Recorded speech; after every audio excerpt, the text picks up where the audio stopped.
일상을 피해 산으로 가는 발걸음 속에는 누구나 기대하는 풍경이 있습니다. 짙은 녹음 사이로 흐르는 계곡의 시원함. 때로는 세차게, 때로는 천천히 주변의 환경에 따라 박자를 달리하는 산속의 물길을 따라가는 여정.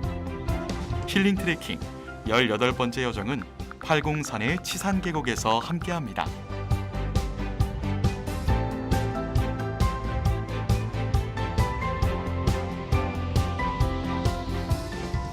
오래간만에 팔공산 트레킹이네요. 아마 겨울에서 봄 넘어가는 즈음에 팔공산 왕건길을 걸었던 것 같은데 이제 가을이 초입에서 이 길을 걸어보게 되네요. 여긴 되게 고즈넉하고 한적한 시골 마을 풍경을 보여주고 있어요. 아주 마을이 조그맣고 예쁜 마을인 것 같은데 저쪽에 되게 큰 나무가 하나 있는데 엄청나게 큰데요. 한번 가볼까요? 마을 어귀에 서 있는 큰 나무. 마을을 지키는 수호나무로, 그리고 역사의 일부로 존재하는 보호수입니다. 오랜 시간 이 자리에 서서 너른 품으로 쉼터가 되어주기도 하고 든든한 풍채로 수호신과 같은 신성한 역할을 하기도 합니다. 치산마을은 원래 신라 때부터 공산으로 불린 팔공산 이름의 유래 중 하나를 간직한 마을인데요. 본래 꿩산이나 꽁산을 한자로 표기해 공산이 됐다는 이야기가 있으며 꿩산 마을인 치산리 지명에 그 흔적이 남아있다고 합니다. 어쩐지 굉장히 크다고 했더니 보호수였군요. 이게 1982년 9월에 지정이니까 그 당시 250년이니까 지금 거의 290년 정도가 된 나무네요. 이야, 290년 한 자리에 서서 이 마을을 바라보고 있었을 것 같은데 사람은 잘 살아봤자 100년인데 이렇게 거의 300년에 가까운 시간을 살아간 나무는 어떤 느낌일지 되게 궁금해지는데요. 그리고 이렇게 그 마을을 지키고 있는 이런 보호수들, 이런 나무들은 대부분이 느티나무로 구성이 되어 있죠. 느티나무는 수건폭이 넓어서 하나의 커뮤니티를 형성할 수 있게끔 아주 큰 그늘을 만들어주죠. 그래서 이런 느티나무가 마을의 보호수로 대부분 지정이 되어 있는 것 같아요. 밑에서 이렇게 사람들이 모여서 다과도 하고 사람들이 모여서 마을 이야기도 할 수 있는 그런 공간을 또 나무가 이렇게 만들어주고 있는 것 같습니다. 참 매력적인 나무인데요. 시골 마을 입구를 지키고 있는 커다란 나무는 특별한 존재입니다. 이렇게 역사적, 학술적 가치가 있는 나무를 특별히 보호하기 위해서 보호수로 지정하는데요. 장소마다, 시간마다 오래된 나무에는 나름의 전설을 가지고 있기도 합니다. 이 보호수는 이 자리에서 수많은 사람들을 만나고 또 그들의 이야기를 들었을 것입니다. 여기가 지금 치산마을이니까 치산계곡길을 쭉 따라서 비로봉까지 가는 코스로 걸어보면 좋을 것 같습니다. 어떤 풍경이 기다릴지 한번 가보시죠. 팔공산 둘레길의 19간에 해당하는 이번 코스는 치산마을에서 시작하여 치산계곡과 치산지, 그리고 팔공산 제1의 폭포인 치산폭포를 거쳐 팔공산 제1봉인 비로봉 정상을 향할 수 있는 동봉을 거쳐 비로봉까지 올라가는 여정입니다. 명산 중의 명산, 팔공산의 자연을 오롯이 느낄 수 있는 명품 등산 코스로 이름나 있기도 하고 비교적 쉬운 코스로 트레킹 초보자들에게 사랑받는 코스이기도 합니다.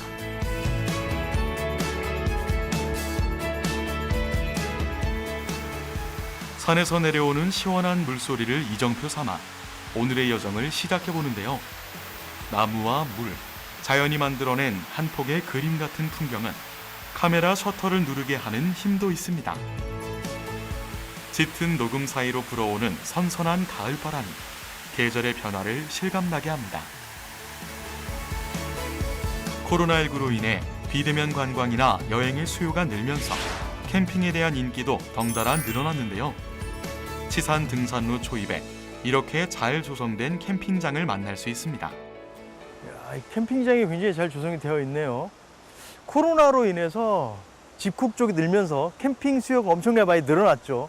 그래서 이곳 지금 치산계곡에는 이렇게 캠핑 카라반들이 이렇게 잘 구성이 되어 있어서 아주 캠핑하기 좋은 장소인 것 같아요. 특히 이곳에는 옆쪽에 지금 들리시죠? 계곡의 물소리가 엄청 잘 들리기 때문에 아마 밤에 누워서 물소리를 들으면서 자는 것도 색다른 묘미가 아닐까 싶어요. 야, 이곳에 한번 가족들하고 오면 너무 좋을 것 같은데요.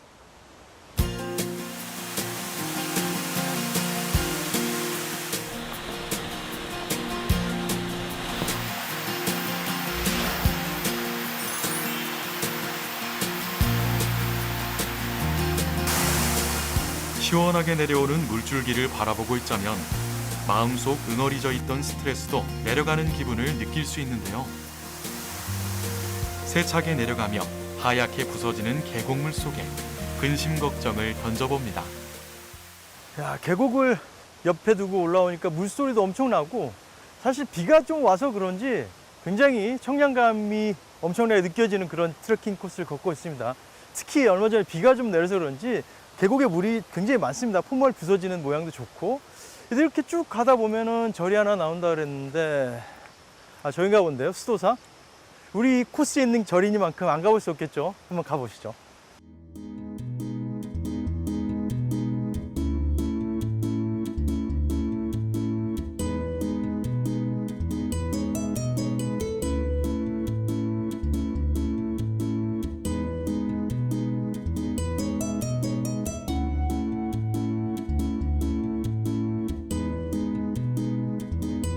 금당사라 불리기도 했던 수도사는 서북쪽에서 동남쪽을 바라보는 방위에다 폭포가 위쪽에 있어 전기가 모이는 곳이라고 합니다. 신라 진덕왕 때에 자장과 원효가 함께 창건했다고 하는데 수도사에는 효종 숙종 때의 전형적인 양식을 보여주는 괴불 탱화가 있다고 합니다.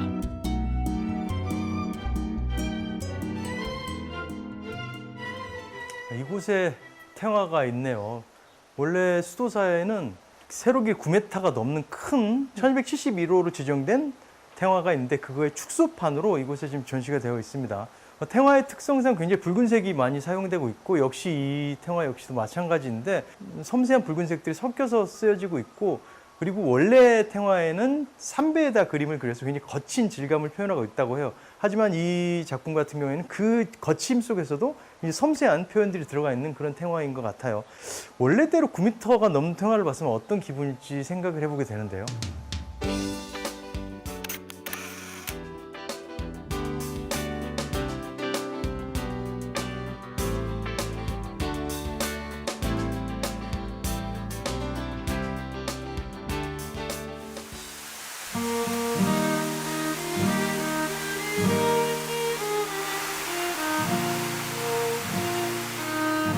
산새 소리와 계곡 물소리를 배경음악 삼아 사색에 잠겨봅니다. 바빴던 일상이 거짓말처럼 아득하게 느껴질 만큼 오롯이 자연과 나만이 존재하는 시간. 바로 이것이 트레킹이 주는 힐링입니다.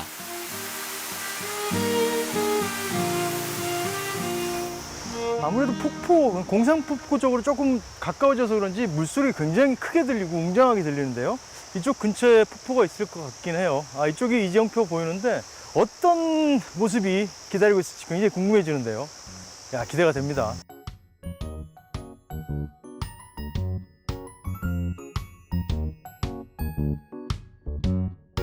우리를 맞이해줄 치산폭포는 어떤 모습을 하고 있을까요? 설레는 마음으로 발걸음을 재촉해봅니다.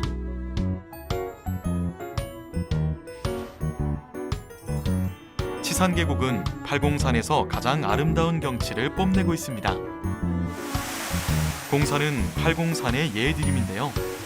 치산계곡의 공산폭포에 그 흔적이 남아 있습니다. 치산마을 사람들은 공산폭포를 치산폭포 또는 수도폭포라고 부른다고 합니다.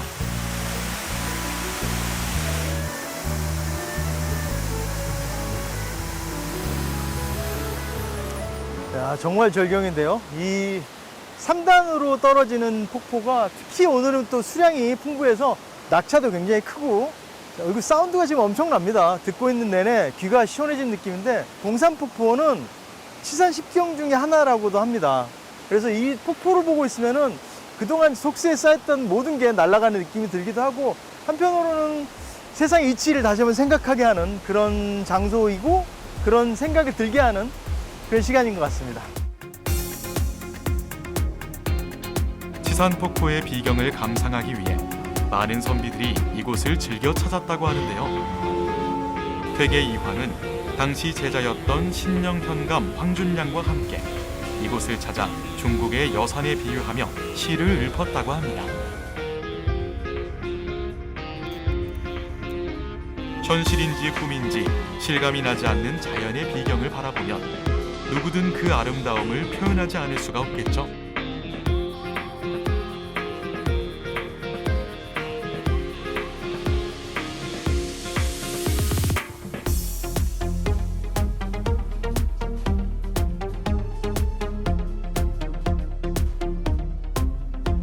곡가로 나뉘어 걸려 흰 물보라들이 있는데 은항아리는 띠와 같이 하나의 물줄기를 쪼갠다.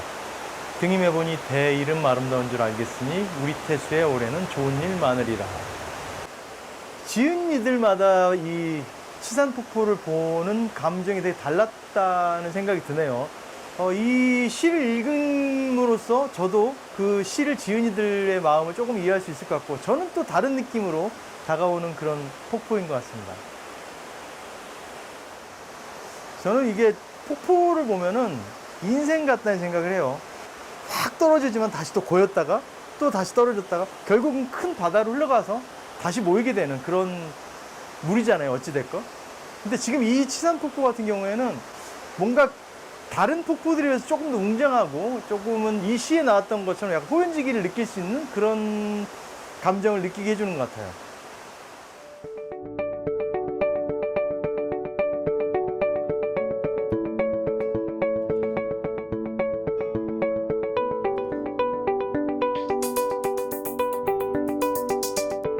흐르는 물소리를 따라 올라가는 길.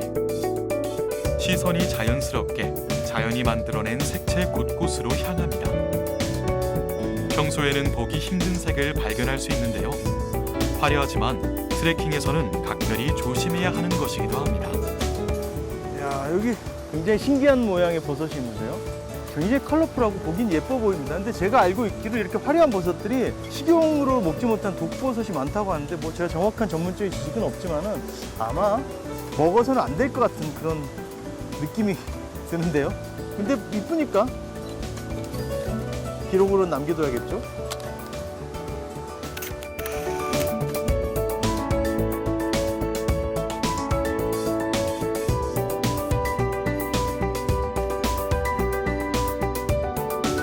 진부람에 가까워질수록 등산객과 불교 신자, 그리고 스님들이 만든 돌탑들이 곳곳에 있습니다. 산속에서 만나는 돌탑들을 바라보자면 작은 돌에 담은 사람들의 소망이 전해지는 듯합니다. 여기 나무로 된 다리가 하나 있는데 등산객들의 불편함을 돌고자 만든 다리라고 하네요. 이곳을 건너는 많은 분들의 발걸음이 가벼워지시기라고 써 있습니다. 저도 가벼운 발걸음으로 한번 걸어볼게요.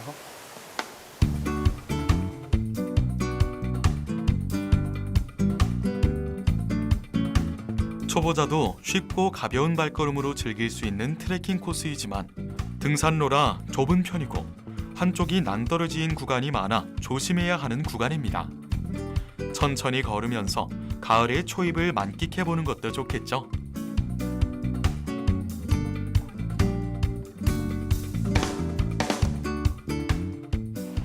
지금 제가 쭉 걸어오다 보니까 길이 좀 미끄럽습니다. 특히 어제 비가 와서 그런지 더 미끄러운데, 미끄럽고 이게 길들이 바위로 된 길들이 많아서 이런 계절에, 그리고 이런 산길에 오실 때는 반드시 그냥 일반 신발보다는 등산화를 신어 주시는 게 훨씬 좋을 것 같다는 생각이 들어요. 안전을 위해서 반드시 장비는 착용을 하시는 게 좋을 것 같습니다. 그리고 그 비가 온 다음에 지금 트레킹을 숲속을 걷다 보니까 굉장히 숲에 흙이나 나무의 냄새들이 세게 저한테 들어오는 것 같아서 기분이 되게 좋은데요.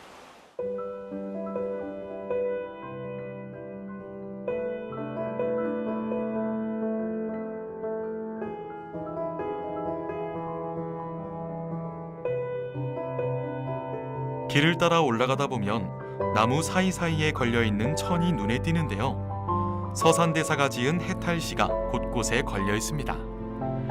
채우기 위해 비우는 시간, 시를 읽어보며 마음속에 가득 찬 근심을 비워봅니다. 이곳에도 서산대사의 해탈시가 있네요. 훤한 대낮이 있으면 까만 밤하늘도 있지 않소. 낮과 밤이 바뀐다고 뭐 다른 게 있소. 살다 보면 기쁜 일도 슬픈 일도 있다마는 잠시 대역 연기하는 것일 뿐. 슬픈 표정 짓는다 하여 뭐 달라지는 게 있소. 기쁜 표정 짓는다 하여 모든 게 기쁜 것만은 아니오. 서산대사의 해탈시는 굉장히 긴 시인데 올라오다 보니까 챕터별로 나눠놨더라고요. 여기가 지금 챕터 3 마지막 구절인 것 같고, 지금 산속에서 이걸 읽어보니까 또 생각이 굉장히 또 많아지는데요. 서산대사는 승병이었음에도 불구하고 이렇게 감성적인 부분도 있으셨던 분 같네요. 좋은데요.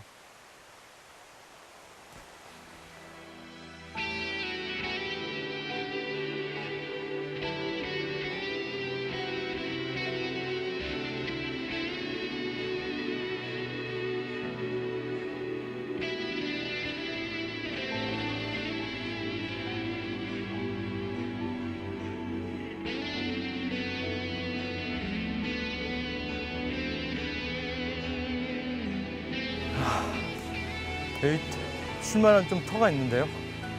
옛 스님들의 유고를 모신 부도탑이라고 합니다. 이제 분위기가 묘한데요. 여기에 낀 이끼나 뭐 이런 전체적인 텍스처들이 세월의 그 흐름을 그대로 보여주고 있는 것 같네요.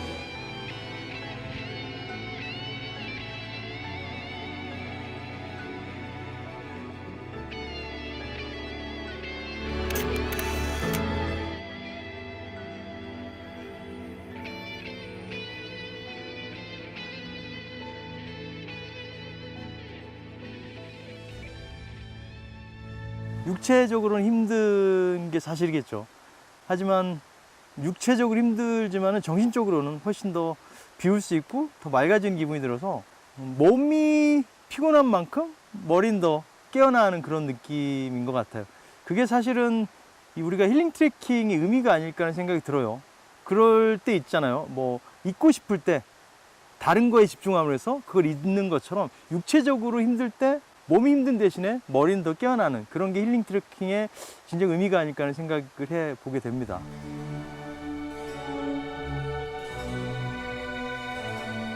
우리는 살면서 품고 있는 간절한 바람들을 이루기 위해 무엇을 노력하고 있는 걸까요?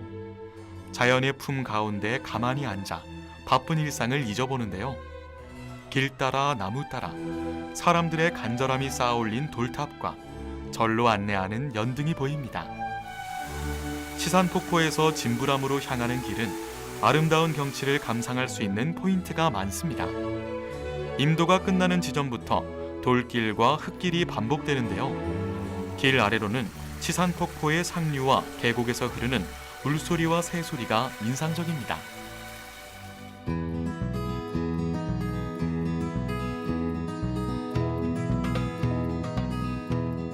진부람은 신라 진평왕 때 창건되었다는 설과 고려 문종 때 화남 혼수 국사가 창건했다는 두 가지 설이 있습니다. 많은 선지식들이 이곳에서 정진하여 도를 이루었다고 하지만 비로봉 아래에 있어 불자보다는 동봉을 찾는 등산객들이 많이 드나드는 소박한 암자입니다.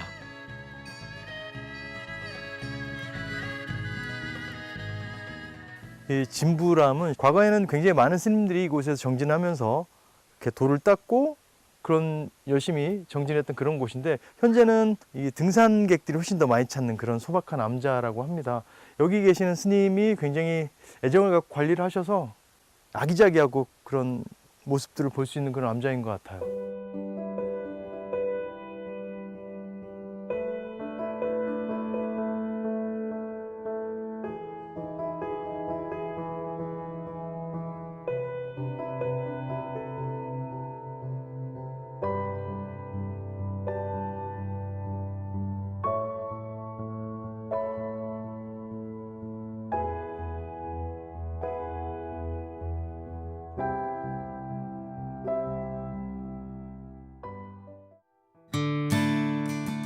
같은 장소라도 계절은 흐름에 따라 변화에 따라 각각 색다른 모습을 보여줍니다.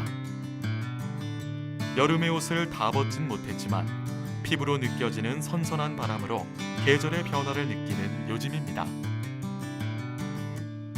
야, 높긴 높나 보네요. 지금 올라오니까 이 지금 구름 속에 들어와 있어서 시계가 뭐 전혀 나오질 않는데요, 지금. 지금 완전히 구름 속에 들어와 있는 것 같아요. 그럼 제가 손오공이 된 건가요, 지금? 이야. 구름이 낮게 내려앉은 트레킹 코스. 마치 구름 위를 걷는 것처럼 느껴지는데요. 비로봉 아래 너른 터에 자리를 잡고 있는 바위. 서쪽을 향해 내려다보고 있는 동봉 석조약사 열애 입상입니다.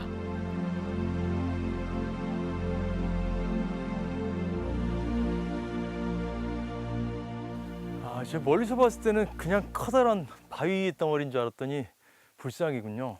팔공산 동봉 석조 약사 열애 입상. 대구시 유형문화재 20호로 지정이 되어 있다는데 이걸 어떻게 깎아서 만들었지? 야, 구름 속에 들어가 있으니까 더 조금 신비스러운 느낌이 드는데요.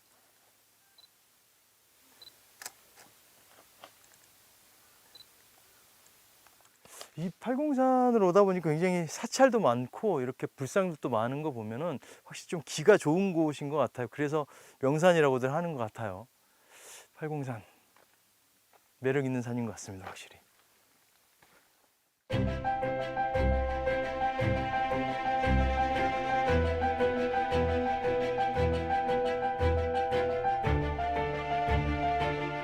해발 1198m 팔공산 비로봉. 우리나라에는 비로봉이라는 이름을 가진 산이 많은데요. 비로봉은 불교의 비로자나불에서 유래되었습니다. 비로자나불은 큰 광명을 내비치어 중생을 제도하는 부처를 말합니다.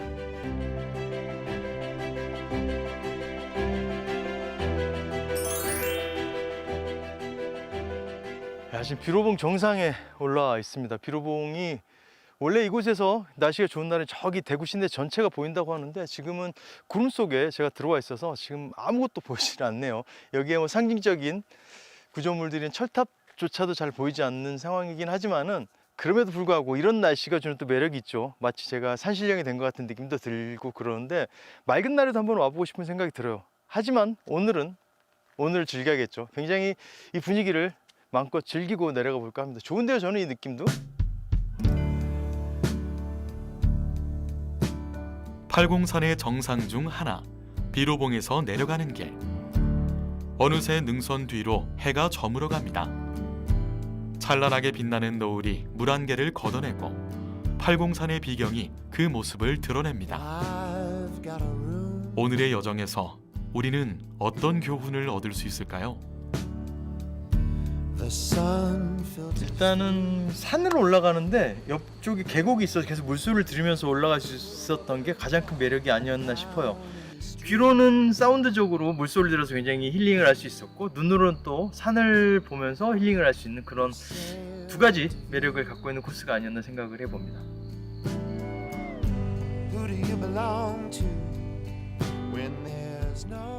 오늘 가장 기억에 남았던 장소는 아무래도 치산폭포, 공산폭포가 되겠죠. 수량이 굉장히 오늘 풍부하기도 했었고 그 폭포가 주는 사운드와 그 웅장함이 오랜만에 느껴보는 그런 기분이었어요. 덥지도 않고 춥지도 않고 더 이상 무슨 설명이 필요할까요? 최고죠 뭐, 가을에 하는 트레킹. 명산 중의 명산, 팔공산의 사계절 중 두 계절의 변화, 그 사이의 시간을 느껴보는 시간.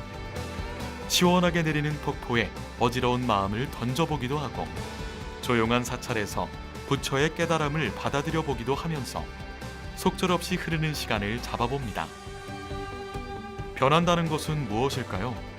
그리고 우리는 그 변화 속에서 어떤 마음가짐을 가져야 할까요? 여름의 끝자락을 보내고 가을을 맞이하는 지금, 치산계곡의 물줄기를 따라 올라가며 자신만의 변화를 찾아보는 건 어떨까요?